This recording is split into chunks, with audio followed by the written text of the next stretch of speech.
السلام عليكم ورحمة الله وبركاته.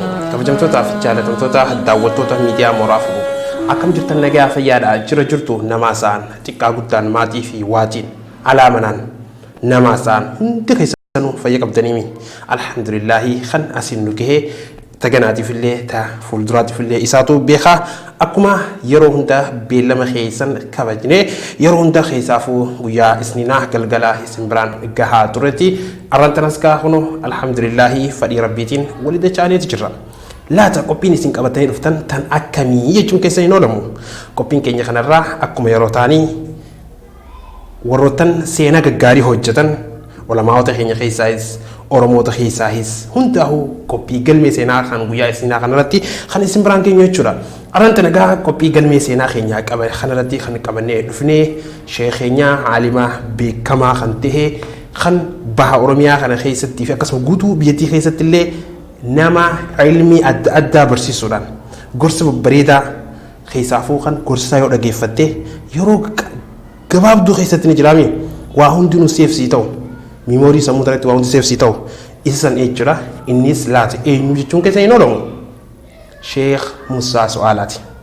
Sheikh Musa Soala mugas ni mereka sakun. Agak halak kami tu mugaf mef. Akasuma yeroma eseti argam eseti bersajra.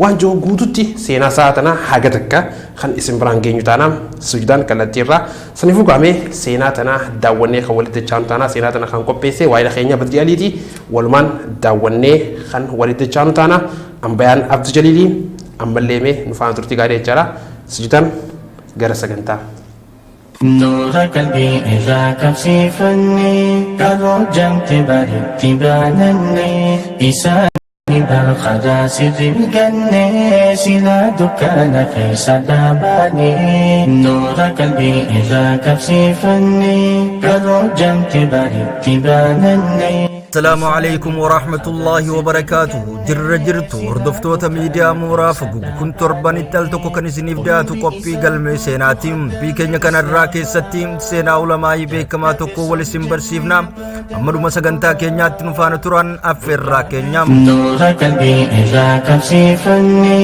كرجم تبارك تبانني إساني بالخدا سر الجنة سلا دكان كيس داباني نور قلبي إذا كفيفني كرجم تبارك تبانني سينا كينيا الراتيس كان الرتتية فتوم سينا عالم كينيا بيكما شيخ موسى سوالاتيم مكان إسا قوتون شيخ موسى سنبدي جدمم بكدلوتا إسا قدنا ررقي بها آنا جارسوتيم julummaan barnoota islaamaa barachuu jalqabaniin akkuma ulamaa'ota biyya keenyaa qur'aanaan jalqabanii eega xumuraniin booda kitaabota hadiisaa garagaraa barachuutti dabran darasummaa deemanii rakkoo meeqa obsaniin sheekotii hedduu biratti amata hedduuf barachaati turan. sheekotii gurguddoo urjii lafaa ta'an kan isaan irraa baratan keessaa sheek Abdullaahi Tuqoo nama tokko. Sheek Abdullaahi Tuqoo nama barnoota barachuuf biyyattii ulamaa heddurra eega deemee barateen booda biyya Suudaa Arabiyaatti barateen biyyatti deebi'uun majlisa hadiisaa fi aqiidaa barsiisuun hawaasa dammeessaa turedha. Sheek Muusaan Sheek Abdullaahi Tuqoo biratti aqiidaa hadiisaa fi tafsiira akka gaariitti barataniiti turan. Sheek Muusaan sheekotii heddurraa akka baratan seenaan isaanii ibsu hunda biraa hayyama barsiisuu erga argataniin booda waan baratee barsiisuuf majlisa isaa gursumitti dhaabee barsiisuu jalqabe. Sheek Muusaan su'aalaa maqaa jedhu kan itti moggaafame osoo barachaatiin jiranii hoggaa waayiloota isaatii wajjin waan baratan irra deebiin qo'atan gaafii jajjabduu darasoonni deebisuu hin dandeenye gaafachaa ture jedhama. Maqaan su'aalaa jedhu kan afaan arabaatiin su'aal jedhu irraa kan fudhatame hoggaa ta'u deebisaa gaafii jechuudha. Achirraa kaasanii maqaa su'aalaa jedhuun maqaa abbaa isaa bakka buusan. Sheek Muusaa Su'aalaa barnoota rakkoo meeqa itti harkanii beelaa fi deebuu itti obsee barate waggaa 40 oliif hawaasa islaamaa barsiisaa ture. Sheekni darasoota ilmii barbaada majlisa isaa dhufaniif ganama subii salaata booda eegalee hanga salaata asritti barsiisuun dabarsan. Haaluma kanaan hawaasa muslimaafis gorsaa fi waamicha tooyidaa godhaafii turan. Aqiidaa qulqulluu hawaasa biraan ga'uuf shirkii fi bidaa gargar baasee hawaasa isaa barsiisaa ture. Mufassara beekamaan kun amata 40 dabranii Harargee ba'aa gursumitti barsiisaa turan.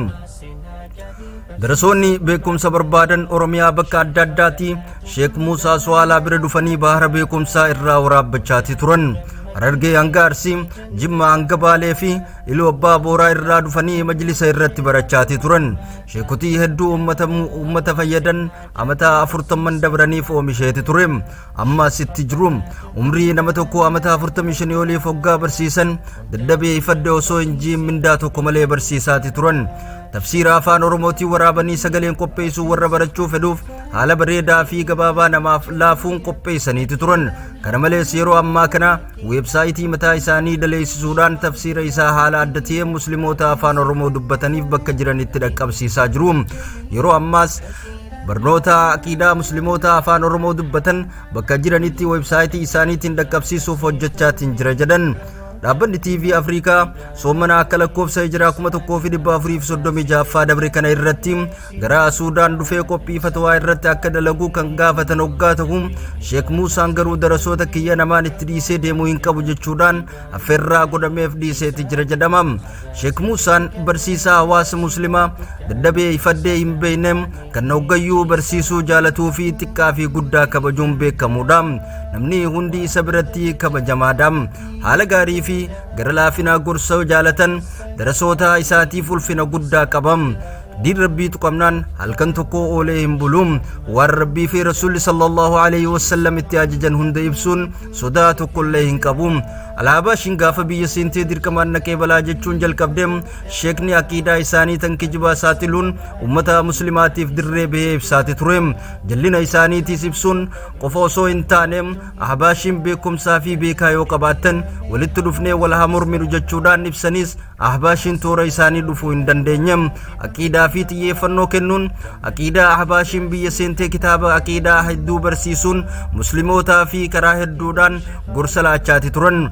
Sheek Muusaa su'aala aqiidaa warra sunnaa tan sulafarraa ulamaa'ii walirraa dhaalaa as geessem barachuu fi barsiisutti jiruu isaanii guutuu dabarsaniim. Nuura qalbii irraa qabsiifannee karoo jamte baritti baanannee isaanii barqadaa sirriin gannee silaa dukkaana keessa dhaabanee. Nuura qalbii irraa qabsiifannee karoo jamte baritti baanannee.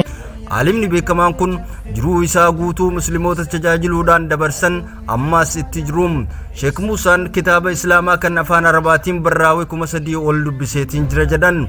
Sheek Muusaan yeroo ammaa kana teessoo isaa godina Harargee ba'aa aanaa Gursum magaalaa Funyaan Biiraam gandaa Shumbee jedhamu godhatee masgiida Toohidatti darasoota 1,000 ol barsiisaati jira.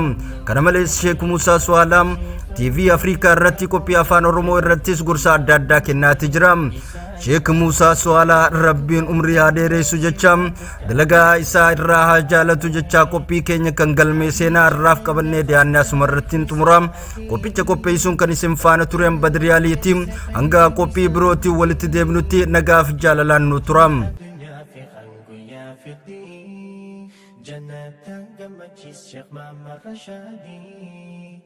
هاي جخين خل تاريخ نساء دي بكي والكيس خير نساء دي يا موتي الدنيا في خلق يا فقدي جنة قمت الشيخ ماما رشادي. نور قلبي إذا كفسي فني كارو جمت بارد تبانني إساني برخدا سر الجنة سلا دكان خيس داباني.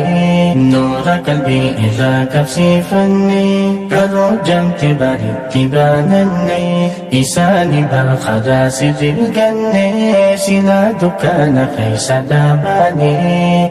عمري إساقوت خدام إسلاما دقنا بسم جنة أبدا قمكما بركا بكم سديني ورشا علماء ونسان حجة يوم إمام لما. عمري إساقوت خدام إسلاما دقنا بسم جنة أبدا قمكما بركا بكم سديني ورشا علماء ونسان حجة يوم إمام لما. شيخ ولي إن يتولانا أبا علمائي يا شيخ دمتنا قلبي سخرت ربي يا مولا أكا نفتسيت يا ربي يا الله شيخ ولي يوت ولا أبا أولما نور قلبي إذا كفسيفني كرجمت برتبانني إساني بالخدا سر الجنة سلا دكان خيس داباني نور قلبي إذا كفسيفني كرجمت برتبانني إساني بالخدا سر الجنة سلا دكان خيس داباني عمري إساقوت خدام إسلاما دتنا بسم جنة أبدا قمكما بركا بكم سديني ورشا علماء والنسان حجة يوم إمام لما عمري إساقوت خدام إسلاما دتنا بسم جنة أبدا قمكما بركا بكم سديني ورشا علماء والنسان حجة يوم إمام لما شيخ ولي يوت ولا سلا دكان خيس داباني نور قلبي إذا كفسيفني كرجمت برتبانني إساني بالخدا سر الجنة سلا دكان خيس داباني عمري إساقوت خدام إسلاما دتنا بسم جنة أبدا قمكما بركا بكم سديني ورشا علماء والنسان حجة يوم إمام لما عمري إساقوت خدام